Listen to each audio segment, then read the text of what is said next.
ಮೂರು ಕೆರೆಯ ಕಟ್ಟೆ, ಎರಡು ತುಂಬದು ಒಂದು ತುಂಬಲೇ ಇಲ್ಲ. ಮುಳ್ಳು ಕೊನೆಯ ಮೇಲೆ ಮೂರು ಕೆರೆಯ ಕಟ್ಟೆ, ಎರಡು ತುಂಬದು ಒಂದು ತುಂಬಲೇ ಇಲ್ಲ. ಮುಳ್ಳು ಕೊನೆಯ ಮೇಲೆ ಮೂರು ಕೆರೆಯ ಕಟ್ಟೆ, ಇದರ ಮುಂದರಿದ ಭಾಗ ಇದನ್ನು ಕೇಳಿ. ಈ ಭಾಗದಲ್ಲಿ ಹಲವು ಸಂಗತಿಗಳ ಅರಿಮೆಗೆ ದಾರಿ ಇದೆ. ವಿಮರ್ಶೆ ವಿಚಾರಗಳಿಲ್ಲಿ ನಿಮ್ಮದು, ಗಮನವೂ ನಿಮ್ಮದು. ಸುಲಭವಾಗಿ ಅರ್ಥವಾಗದ್ದನ್ನು ಒಗಟು ಎನ್ನುತ್ತೇವೆ. ಸೃಷ್ಟಿ ಸ್ಥಿತಿ ಲಯಗಳೆಲ್ಲವೂ ಬದುಕಿನಲ್ಲಿ ಇರುವಿಕೆಯಾಗಿರುವ ನಿತ್ಯ ಸತ್ಯ. ಇದರಿಂದ ಬದುಕು ಬೇರಿಲ್ಲ, ಸತ್ಯದಿಂದ ಬದುಕು ಬೇರಿಲ್ಲ. ಇದು ಅರಿಮೆಗೆ ಬರಬೇಕಾಗಿರುವುದೇ ಇಲ್ಲಿ ಸಂಗತಿ. ಯುಗ ಯುಗಾಂತರಗಳೆನ್ನುವುದು ಕಾಲರೂಪನಾಗಿ ಸತ್ಯವರ್ತಮಾನ ಭಗವಂತನ ಚಲನೆ. ಇದು ಸೃಷ್ಟಿ ಸ್ಥಿತಿ ಲಯಗಳೊಂದಿಗಿರುವ ನಿರಂತತೆ, ಅವ್ಯಯವೆನ್ನುತ್ತೇವೆ. ಇಲ್ಲಿ ತ್ರಿಗುಣ ತ್ರಿಕಾಲಗಳೆಲ್ಲವೂ ಅವನ ವಶ. ಅವನ್ಯಾರ ವಶನೂ ಅಲ್ಲ. ಪ್ರವಹಿಸಿ ಬಂದ ಗುಣಾತೀತ ಕಾಲಾತೀತ ಲೀಲಾ ವಿಭೂತಿ ನಿರಂತರವಾಗಿ ಸೃಷ್ಟಿತ ಜೀವಾಣುಗಳಿಲ್ಲಿ ಇವನ ಅಂಶಸ್ಥರಾಗಿರುವ ಸನಾತನ ಮತ್ತು ಅವಿನಾಶಿಗಳು. ಮನುಷ್ಯ ಜನ್ಮವಿಲ್ಲಿ ವಿಜ್ಞಾನಮಯ ಶರೀರ ಮತ್ತು ಮೆದುಳುಗಳುಳ್ಳ ಜೈವಿಕ ಬೆಡಗು. ಮನುಷ್ಯ ರೂಪವಿದಿಲ್ಲಿ ಭಗವಂತನ ಇರುವಿಕೆಗೆ ಅದ್ಭುತ ದೃಷ್ಟಾಂತ. ಜೀವಾಣುಗಳು ಅಥವಾ ಜೀವಾತ್ಮರು ಸೃಷ್ಟಿತ ಭಗವದಂಶರಾದ್ರಿಂದ ಅಪೂರ್ಣರು. ಜೀವಾತ್ಮರ ಬದುಕೂ ಇಲ್ಲಿ ಅಪೂರ್ಣ. ಭಗವಂತ ಕರುಣಿಸಿದ ಈ ದೇಹ ಮತ್ತು ಜೈವಿಕ ಮೆದುಳನ್ನು ಮನುಷ್ಯ ಇನ್ನೂ ಅರಿಯಲಾಗದವನಾಗಿದ್ದಾನೆ. ತ್ರಿಗುಣ ಮತ್ತು ತ್ರಿಕಾಲಗಳ ಅನಂತತೆಯನ್ನು ಮೀರಲಾಗದ ಅಪೂರ್ಣತೆ. ಆದ್ದರಿಂದ ಅನಂತ ಭಗವಂತನ ನಿರಂತರ ಅಧೀನರೇ. ಇದರಿವೆಗೆ ಬರದೇ ಮನುಷ್ಯರ ಬದುಕು ಅಹಂಭಾವದಿಂದ ಬೆಳೆಸಿಕೊಂಡ ದುರವಸ್ಥೆಗಳ ಮುಳ್ಳು ರಾಶಿಗಳ ಮೇಲೆ ನಿಂತಿದೆ. ಮನುಷ್ಯರೇ ಮಾಡಿಟ್ಟ ದುರವಸ್ಥೆ. ದೇವರೂ ಇಳಿದು ಸರಿಪಡಿಸನು. ಬಿಡುಗಡೆಗೆ ಸಹಾಯಕನಾಗಿ ಅಪೂರ್ವವಾದ ಮನುಷ್ಯ ಜನ್ಮವನ್ನೇ ಕರುಣಿಸಿದ್ದಾನೆ. ಬಿಡುಗಡೆಯ ಮಾರ್ಗವನ್ನೂ ಬೋಧಿಸಿದ್ದಾನೆ. ಆದಾಗ್ಯೂ ಅರಿಮೆಗೆ ತೊಡಗದ ಮನುಷ್ಯರು ಮುಂದೆ ಹೊಡೆದಾಡಿ ಸಾಯುತ್ತೀರಿ ಎಂಬ ವಿನಾಶದ ಭೀಕರತೆಯನ್ನು ಸೂಚಿಸುತ್ತಾ, ಕೊಟ್ಟರು ಮೂರು ಟೊಣೆಪೆಗಳ ಎರಡೂ ತಾಕವು ಒಂದು ತಾಕಲೇ ಇಲ್ಲ ಅಂತ ಹಾಡಿದ್ದಾರೆ. ಟೊಣಪೆ ಅಂದರೆ ದಪ್ಪವಾದ ಮರದ ದೊಣ್ಣೆ ಅಥವಾ ದೊಣ್ಣೆಯ ಏಟು. ಈ ದೊಣ್ಣೆಯಾಗಲಿ ಅದರ ಪೆಟ್ಟೇ ಆಗಿರಲಿ ನಾಟದೆ ಸಾಕಾಗದೆ ಮುಂದೆ ಲೋಕವೇ ನಾಶವಾಗಲಿದೆ ಎಂಬ ಹೊಡೆದಾಡಿ ಎದುಕಲದಂಥ ವಿನಾಶದ ಎಚ್ಚರವನ್ನು ನೀಡಿದ್ದಾಗಿದೆ. ಈ ದುರವಸ್ಥೆಯೇ ಈಗ ಮಠ ಮಂದಿರಗಳೆನದೆ ಸರ್ವತ್ರವಾಗಿ ಅಧಿಕಾರಗಳ ರೂಪದಲ್ಲಿ ಸೇರಿದ ಕಲಿ ಟೊಣಪೆಗಳು. ಇವರುಗಳಿಗೆ ಮತ್ತು ಇಂದಿನ ರಾಜಕಾರಣಿಗಳಿಗೆ ಇದು ಅರಿಮೆಗೆ ಬರದಿರುವುದೇ ದುರ್ದೈವಕರ ದುಸ್ಥಿತಿ. ದಿನದಿಂದ ದಿನಕ್ಕೆ ಅಹೋರಾತ್ರಿಗಳೆನದೆ ಅಹಂಭಾವದ ಈ ಮನೋವಿಕೃತಿಗಳೇ ದೈನಂದಿನ ಮನುಷ್ಯರ ವೈಫಲ್ಯಗಳು. ಅರಿಮೆಯ ಲೋಕಕ್ಕೆ ದಾರಿ ಕಾಣದ ಮನುಷ್ಯರ ವೈಫಲ್ಯಗಳನ್ನರಿತೇ ಸೋತವನಂತೆ ದಾಸರು ದಾರಿ ಯಾವುದಯ್ಯ ವೈಕುಂಠಕ್ಕೆ ಹಾದಿ ತೋರಿಸಯ್ಯ, ದಾರಿ ಯಾವುದಯ್ಯ ಎಂದು ಹಾಡಿರುವುದೂ ಸಹ ಉದ್ಗರಿಸಿದ್ದಾರೆ. ಅಂತ್ಯವೇ ಇರದ ಅರಿಮೆಯ ಲೋಕವೇ ಬೇರೆ, ಬದುಕಿನ ದುರವಸ್ಥೆಯ ಲೋಕವೇ ಬೇರೆ. ಊಹಿಸಲಾಗದ ಲೋಕವದು, ಊಹಿಸಲಾಗದ ವ್ಯತ್ಯಾಸವೂ ಅದು. ಎಚ್ಚರ ತಪ್ಪಿದ ಸತ್ಯಸಂಧತೆಯಿಂದ ಬೇರ್ಪಟ್ಟಿರದ ಪರಮ ಪ್ರಾಮಾಣಿಕ ಬದುಕೇ ಆಧ್ಯಾತ್ಮಿಕತೆಯು. ಧನ್ಯತೆ ಕಂಡ ಆ ಯುಗವೇ ಕೃತಯುಗ. ತಾನು ತನ್ನದೆಂಬ ಮನೋವಿಕೃತಿಯನ್ನು ಶೋಧಿಸಿ ಹೊರಗಿಟ್ಟ ಲೋಕ ಕಂಡ ಏಕೈಕ ಸದೃಢ ಧೀರನೇ ಧೀರಭಕ್ತನೇ ಪ್ರಹ್ಲಾದ. ವೇದಭೀತ ಧರ್ಮದಂತೆ ವಿಷ್ಣು ಭಕ್ತಿಯನ್ನು ಸಾಧಿಸಿ ಮೆರೆದ ಧೀರ. ಬದುಕಿನಲ್ಲಿ ನಿತ್ಯ ಸತ್ಯ ಅಥವಾ ಸತ್ಯವರ್ತಮಾನ ಅಥವಾ ಇರುವಿಕೆ ಎಂಬ ಏಕಬುದ್ಧಿ ಇರುವ ಗಮನವನ್ನೇ ಧರ್ಮವೆನ್ನುವುದು. ಧರ್ಮದ ನಿಜವಾದ ವ್ಯಾಖ್ಯಾನ ಅದು. ಅದೇ ಸನಾತನದ ಸತ್ಯವು ಇಂದು ಧರ್ಮ ಈ ಅರ್ಥವನ್ನು ಕಳೆದುಕೊಂಡಿದೆ. ಆ ಧರ್ಮ ಈ ಧರ್ಮವೆಂದು ಸಂಘರ್ಷಗಳಿಂದ ಒಡೆಯುತ್ತಲೇ ಮುನ್ನುಗ್ಗುತ್ತಿರುವ ಮನುಷ್ಯರ ದುಸ್ಥಿತಿ. ಪ್ರಹ್ಲಾದ ಮುಗ್ಧನಲ್ಲಿದ್ದ ಅದುವೇ ಪ್ರೇಮ ಭಕ್ತಿಯ ಮಗ್ನತೆ. ನಾನು ನನ್ನದೆನ್ನುವುದೆಲ್ಲವನ್ನೂ ಗಾಳಿಸಿ ಹೊರಗಿಟ್ಟ ಧೀರತೆ, ಅವಧೂತ ಧೀರತೆ ಮತ್ತು ಮುಗ್ಧತೆ. ಮಗುವಿನಂತೆ ಮುಗ್ಧ. ವೇದ ಸಾರಿದ ಆ ಸತ್ಯ ನುಡಿ ಹೀಗಿದೆ ಕೇಳಿ. ಸತ್ತುಮಿವ ತಿತೌನ ತಿತೌನ ಸತ್ತುಮಿವ ಸತ್ತುಮಿವೇತಿ ಸತ್ತುಂ ಇವ ತಿತೌನ ಪುನಂತಃ ಪುನಂತೋ ಯತ್ರ ಯತ್ರ ಧೀರಾಃ ಧೀರಾ ಮನಸಾ ಮನಸಾ ಧೀರಾ ಯತ್ರ ಪುನಂತಸ್ಥಿತೌನ ಸತ್ತುಮಿವ ಸತ್ತುಮಿವ ತಿತೌನ ಸತ್ತುಮಿಮೇತಿ ಸತ್ತುಂ ಇವ ತಿತೌನ ಪುನಂತಃ ಪುನಂತೋ ಯತ್ರ ಯತ್ರ ಧೀರಾಃ ಧೀರಾ ಮನಸಾ ಮನಸಾ ವಾಚಂ ವಾಚಂ ಮನಸಾ ಧೀರಾ ಯತ್ರ ಪುನಂತಸ್ಥಿತೌನ ಸತ್ತುಮಿವ ಸತ್ತುಮಿವ ತಿತೌನ ತಿತೌನ ಸತ್ತುಮಿವ ಸತ್ತುಮಿಮೇತಿ ಸತ್ತುಂ ಇವ ತಿತೌನ ಪುನಂತಃ ಪುನಂತೋ ಯತ್ರ ಯತ್ರ ಧೀರಾಃ ಧೀರಾ ಮನಸಾ ಮನಸಾ ವಾಚಂ ವಾಚಂ ಅಕೃತ ಅಕೃತ ವಾಚಂ ಮನಸಾ ಧೀರಾ ಯತ್ರ ಪುನಂತಸ್ಥಿತೌನ ಸತ್ತುಮಿವ ಸತ್ತುಮಿವ ತಿತಪುನ ತಿತೌನ ಪುನಂತಃ ಪುನಂತೋ ಯತ್ರ ಯತ್ರ ಧೀರಾಃ ಧೀರಾ ಮನಸಾ ಮನಸಾ ವಾಚಂ ವಾಚಂ ಅಕೃತ ಅಕೃತ ಇತ್ಯಕೃತ. ಅರ್ಥ ಹೀಗಿದೆ ಕೇಳಿ. ಹಿಟ್ಟನ್ನು ಜರಡೆಯಿಂದ ಗಾಳಿಸಿ ಗಾಳಿಸಿ ಗಾಳಿಸಿ ಗಾಳಿಸುತ್ತಾ ಹಿಟ್ಟೇ ಉಳಿಯದಂತೆ ಕೊನೆಯಲ್ಲಿ ಗಾಳಿಸುವಿಕೆಯೇ ವಿಶ್ರಾಂತವಾಗುತ್ತದಂತೆ. ಹಾಗೆಯೇ ಧೀರರಾದವನು ಗಮನದಿಂದ ಮನಸ್ಸು ಮತ್ತು ಮಾತನ್ನು ಲೇಷವೂ ಉಳಿಯದಂತೆ ಅಹಂಭಾವವನ್ನೂ ಗಾಳಿಸಿ ಹೊರಹಾಕುವ ಧೀರತೆಯಲ್ಲೇ ವಿಶ್ರಾಂತರಾಗುತ್ತಾರಂತೆ. ಮಾತು ಮತ್ತು ಮನಸ್ಸು ಮುಟ್ಟದ ಅರಿಮೆಯ ಧೀರತೆಯಲ್ಲಿ ಭಗವಂತನನ್ನು ಕಾಣುತ್ತಾನಂತೆ. ದ್ವಾದಶ ಸ್ತೋತ್ರದಲ್ಲಿ ಶ್ರೀ ಮಧ್ವಾಚಾರ್ಯರು ಇದನ್ನೇ ನುಡಿಯುತ್ತಾ, ಮಾತು ಮನ ಮುಟ್ಟದಿಹ ಹಿರಿಯ ಸಂಸಾರಿಗೆ ರಮೆಯ ರಮಿಸುವ ಹರಿಗೆ ನನ್ನ ನಮನಂ. ಸಂಸಾರಿಯಾಗಿದ್ದವನು ಮನುಷ್ಯ ಈ ಸರಳ ಸತ್ಯವನ್ನರಿಯಬಹುದೆಂಬ ಲೋಕ ಸಂದೇಶವನ್ನೇ ಹಾಡಿರುವುದು ಸಹ. ಕಚ್ಚಿತ್ ಧೀರಃ ಗಚ್ಚಂತಿ. ಅಂಥ ಧೀರರಲ್ಲಿ ಶ್ರೀ ವಾದಿರಾಜರೂ ಅತಿ ಶ್ರೇಷ್ಠರೇ. ನಮ್ಮಲ್ಲಿ ನಾನು ಭಾವವೇ ಇಲ್ಲದವನಲ್ಲಿ ಭಯವೆಂತು, ಭಯವು ನಿರರ್ಥಕವೆನ್ನುವುದನ್ನು ತೋರಿಸಿದವ ಪ್ರಹ್ಲಾದ. ಈ ಅಧ್ಯಾತ್ಮ ತತ್ವವೇ ಇಲ್ಲಿ ಸಂಗತಿ. ಮುಗ್ಧ ಜೀವಾಣುಗಳ ವಿಕಾಸದ ಹೊಣೆ ಹೊತ್ತವನೇ ಭಗವಂತ. ಅವನೇ ಸಾಕ್ಷಿಯು. ಸಮಯಾತೀತ ಕರುಣಿ ಭಗವಂತನಿಗೆ ಸಮಯನಿಗೆ ಸಮಯದ ಮೇರೆಯುಂಟೆ, ಸಮಯ ಉಂಟೆ ಭಕ್ತವತ್ಸಲ ನಿನಗೆ. ಇದು ಆ ಅರಿಮೆಯಲ್ಲಿ ಕನಕದಾಸರ ಭಕ್ತಿಯ ಉದ್ಗಾರ.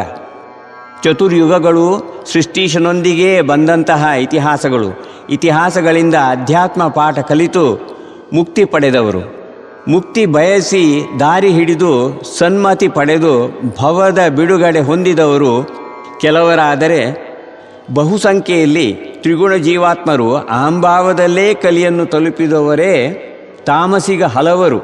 ಹೀಗೆ ಈ ಅರಿತವರ ಅನುಪಾತವನ್ನೇ ಶ್ರೀಕೃಷ್ಣನೇ ಗೀತೆಯಲ್ಲಿ ಹೇಳಿರುವುದು.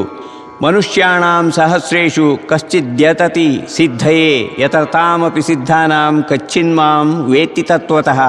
ಹಾಗೆ ತತ್ವತಃ ಅರಿಯ ಬಯಸಿದವರಿದ್ದರೆ ಅಂಥವರಿಗೆ ಸುಲಭದ ಆ ಜ್ಞಾನ ಮಾರ್ಗವನ್ನು ತೋರಿಸುವವರು ಸಂತರು, ದಾಸವರೇಣ್ಯರು. ಆ ದಿಶೆಯಲ್ಲಿ ಇದೀಗ ಈ ಭವದ ಮುಳ್ಳು ಕೊನೆಗಳಾದ ಅಹಂಭಾವದ ಮುಳ್ಳು ರಾಶಿಗಳಿಂದ ಹೊರದಾರಿಗೆ ಹರಿನಾಮ ಸಂಕೀರ್ತನೆಯೊಂದೇ ಗತಿ ಎಂಬ ಸತ್ಯವನ್ನು ದಾಸರು ಉದ್ಗರಿಸಿದ ಹಾಡೂ ಇದೆ ನೋಡಿ.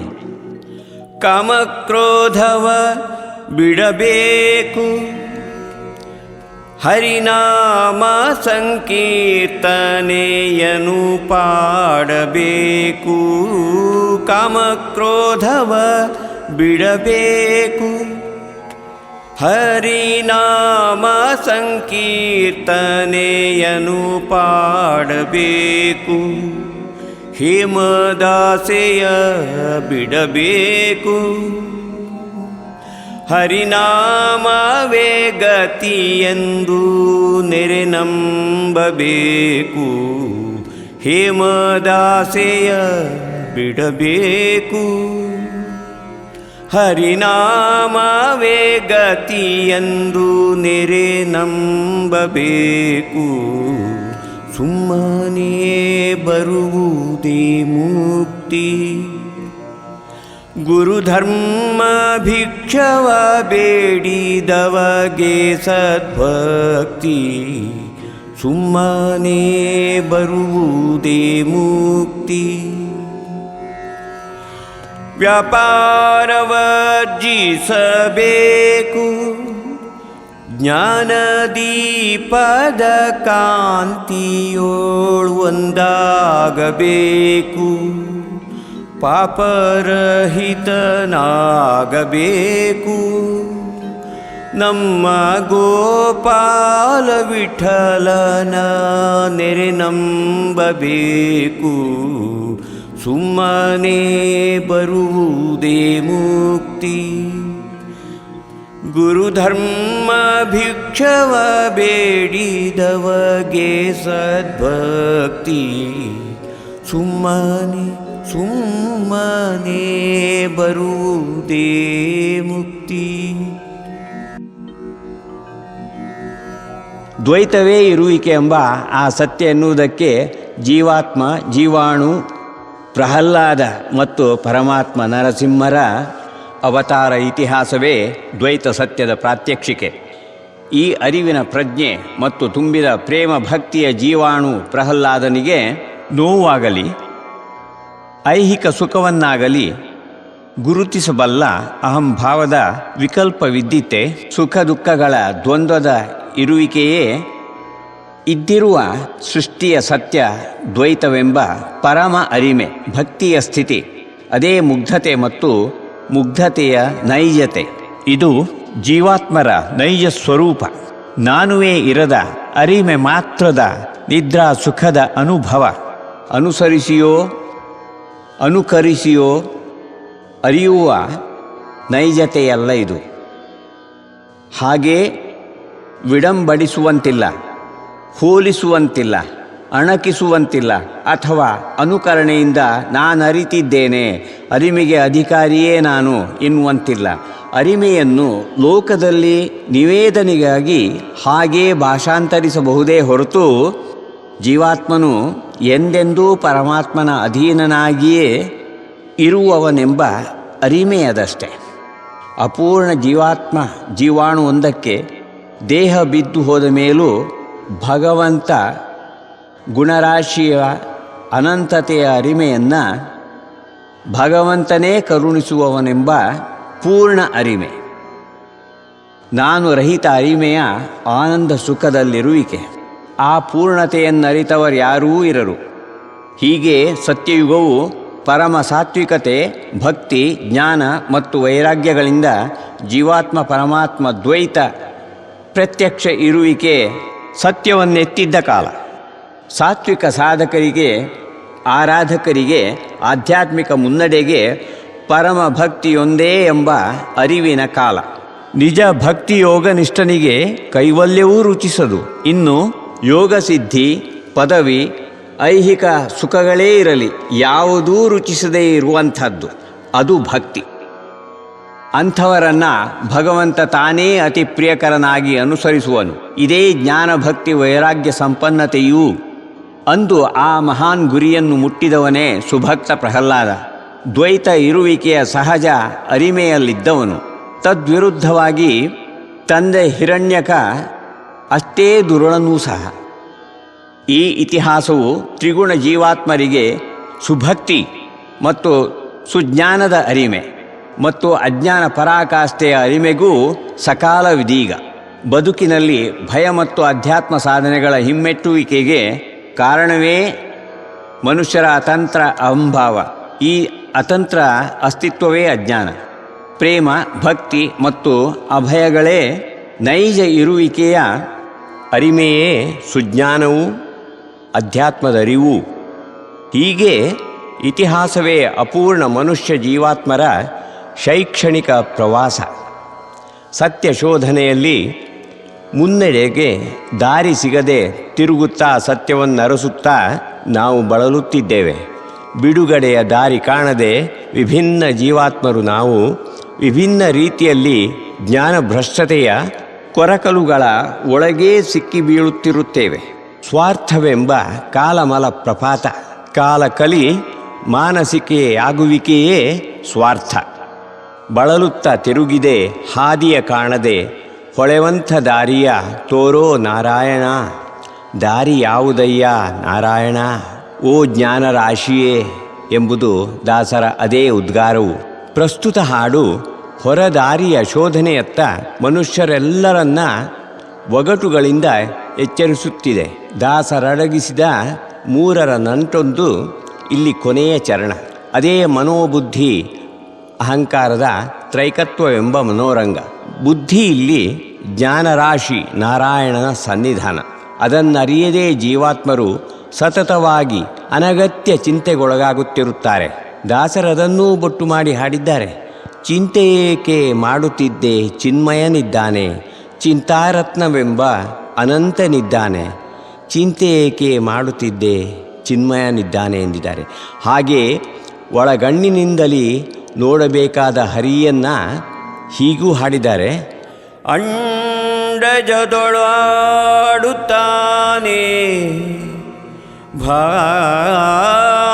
ಭಾನುಮಂಡಲ ನಾರಾಯಣನೆಂಬುವನೇ.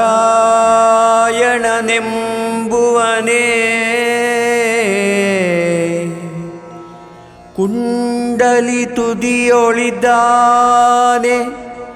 ಕುಂಡಲಿ ತುದಿಯೊಳಿದ್ದಾನೆ. ಪುರಂದರ ವಿಠಲ ಪಾಲಿಸುತ್ತಾನೆ,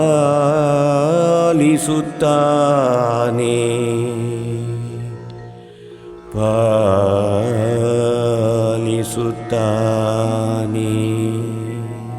ತ್ರೈಕತ್ವದಲ್ಲಿ ನಾನು ಭಾವ ನಿರಸನ ಅಥವಾ ಅಜ್ಞಾನ ನಿರಸನ ದ್ವಾರ ಶ್ರೀಹರಿಯನ್ನರಿಯಬಹುದಾದ ಮುಂದಿನ ಅರ್ಥಗಳಿಲ್ಲಿ ಅಡಗಿರುವುದನ್ನು ಮುಂದಿನ ಭಾಗಗಳಲ್ಲಿ ಆಲಿಸಿರಿ. ಶುಭಮಸ್ತು ನಿತ್ಯಂ.